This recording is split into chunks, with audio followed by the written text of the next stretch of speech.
Scientists say we are losing birds at a rate that we honestly haven't seen since the extinction of dinosaurs. And that's saying something. There's a report from BirdLife International blames human activity, that's all of us, and climate change. And as First Alert meteorologist Jeff Ray will tell you right now, there are some efforts underway here in North Texas to keep the bird population soaring.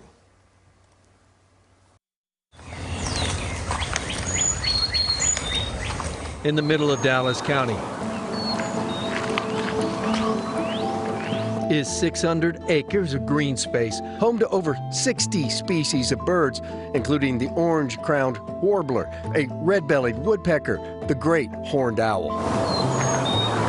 Many people live either with a very small yard or they live in apartments. This is a huge backyard for a lot of people. This is Cedar Ridge Preserve, one of the most visited nature areas in the state of Texas, managed by the Audubon Dallas Society.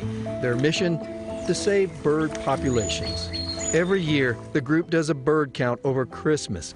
The American crow population is up 47% since the 70s. The lark sparrow population is down 85%. Human encroachment is taking away their homes. Climate change is shrinking forests and reducing wetlands, sending a clear signal about diminishing resources for birds. Birds truly are the canary in the coal mine, so birds are a wonderful indicator species for habitat health. And there's a phrase with Audubon is that where birds thrive, people prosper, because they're very sensitive to environmental change.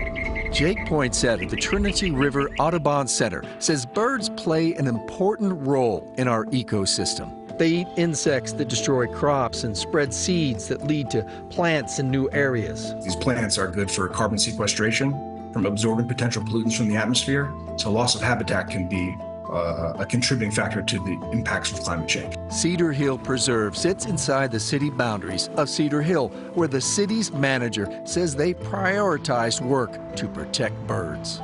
But we're very proud to be one of 10 in the whole state that has satisfied the requirements to be a certified bird city. The designation recognizes the city effort to create a safe space for birds by protecting and enhancing habitats while raising awareness of the benefits of bird conservation. They set on a goal to set aside an entire 25%, a quarter of the land area of the city, and dedicate it to open space. This commitment to conservation continued as population growth exploded in the Dallas-Fort Worth area. A healthy environment for birds is also a healthy environment for people. Balancing development with green space requires both local government and its citizens to buy in. What they're looking for is a very unique balance of development and nice places to live and play, but also this natural open space stuff is what's attracted them here in the first place. While not every city has 600 acres of protected habitat for birds, there is a backyard approach that can help. The second mass is a dual planting of Anisacanthus, which is hummingbird bush,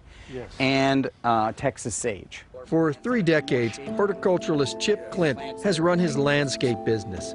Now he applies his expertise to his own yard to help bring in birds. What we can do is create an oasis within the city for birds, and I like to do something rather than nothing and bring in whatever I've learned that birds can utilize for all of their needs to bring them into my own landscape, and any little bit helps. Staying with native plants, putting large groupings of shrubs to serve as habitat and safe zones, selecting plants that offer food for birds like blackberries, hollies, coneflowers. Yards like this, spread across the suburbs, can help replace what development and changing climate is destroying. And people like birds in the end once they see them coming just outside their windows. Homeowners, cities, private groups, all trying to slow the loss of birds. We are managing it for birds primarily, but we love our people who come out here because we know that they are the future protectors